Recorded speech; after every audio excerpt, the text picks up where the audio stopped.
This is Mark Smith with Family Tree Counseling Associates. You just saw Mr. Polly, the Wonder Dog.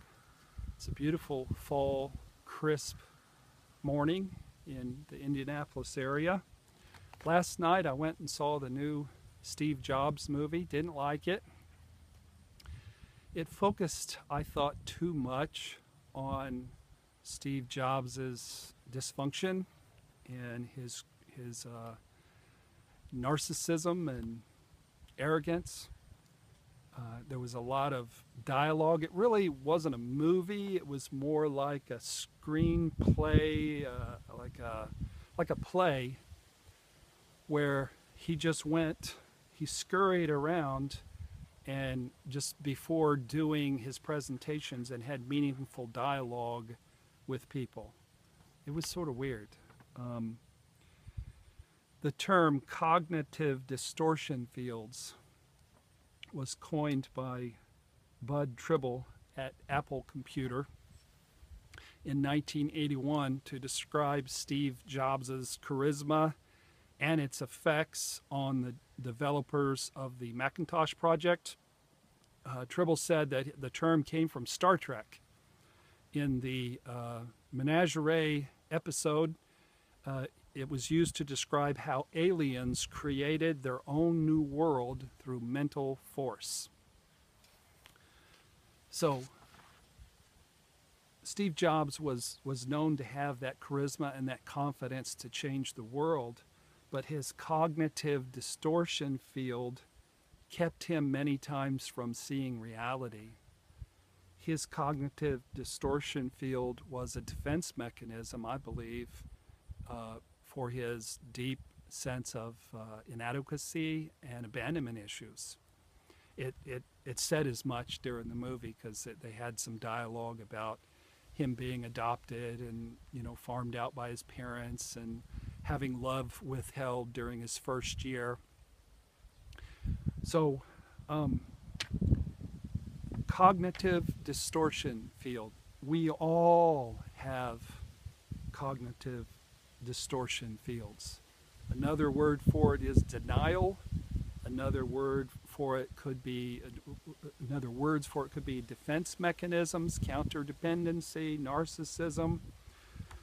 The reality distortion field was a bubble that Steve Jobs lived in that shielded him. This is actually a quote from early Apple computer employee Elizabeth Holmes. The reality distortion field was a bubble Steve Jobs lived in that shielded him from the normal fears that held back so many others. If he's decided that something should happen, said Holmes, then he's just going to make it happen. And the effect was contagious. If you trusted him, you could do things. So, there's a lot of upside to cognitive distortion fields, but there's a lot of downsides. Steve Jobs had so much denial and arrogance that he got fired from Apple Computer. How do you get fired from the company that you found and turn into a billion-dollar company and you get fired? It's because he didn't know who people were and he didn't know who himself was. Thankfully for the world, and even this video is being produced on an Apple product, an iPad. Thankfully for the world, Steve Jobs was broken and humbled and brought back, and he was modified. He was new and improved, and he wasn't quite as brash and arrogant, and he impacted the world in fantastic ways. He is one of my heroes in life, but his cognitive distortion field caused him a great deal of pain.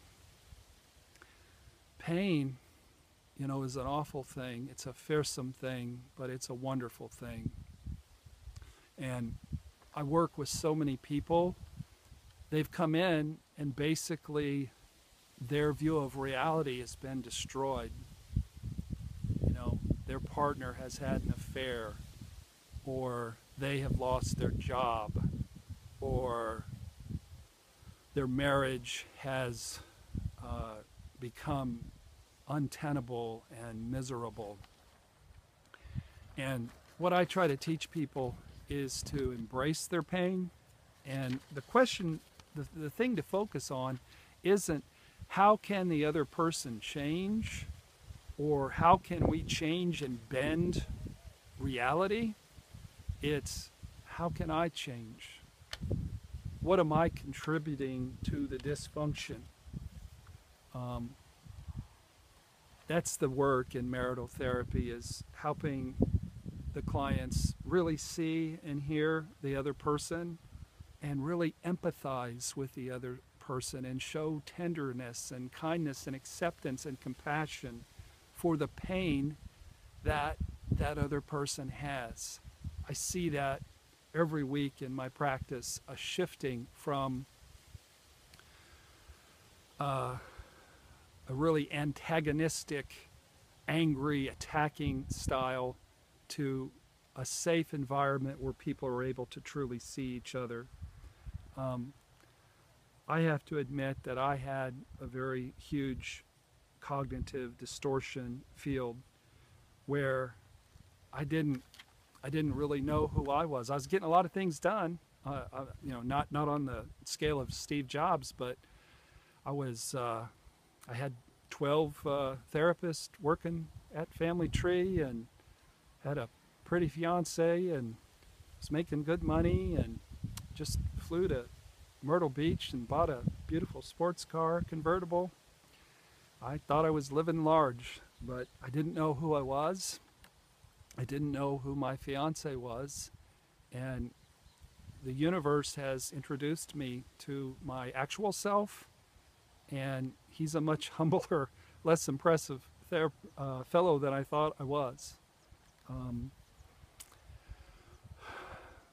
We all have cognitive distortion fields where we lie to ourselves. We need to hide our woundedness behind shields of counterdependency, of grandiosity, of achievement. If you don't love yourself deep down, you can't fill yourself up with another person. If you don't love yourself deep down, you can't fill yourself up with writing books, making money, being famous, having sex, having power, having money, having a big house, having cars, traveling.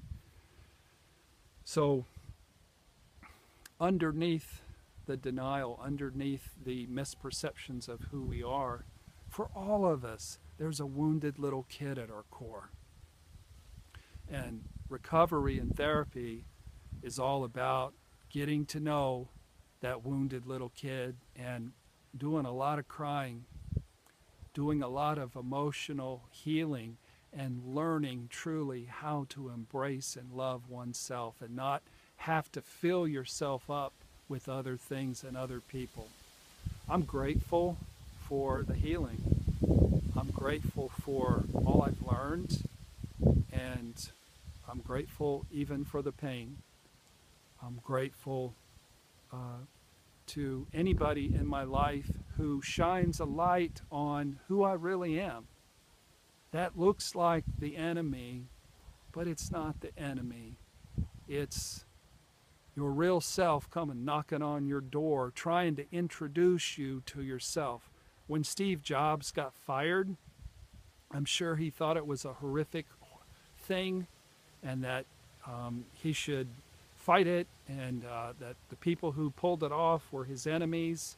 But it was just the universe preparing Steve Jobs for his calling, for where he was going and how he was going to impact the world. And use your marital pain to figure yourself out. Quit pointing at your spouse. Go look in the mirror. I thought when this big issue came down in my relationship, that the problem was that she wasn't workable.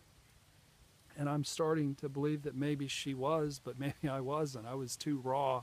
When your pain comes up, sometimes it just comes up too raw, and it comes up in the form of panic attacks and trauma.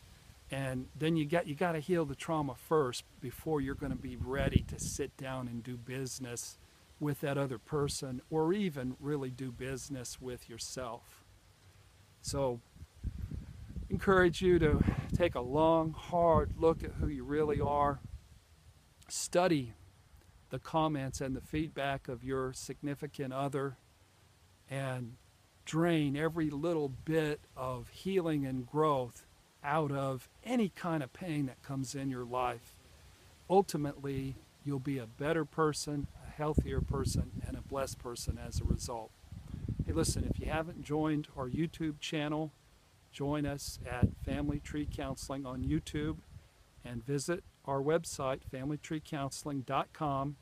I've got some wonderful books on abandonment issues, on shame, on healing affairs, on marital issues, on counterdependency. So visit our website, check those out. I hope you have a glorious day. Thank you for watching.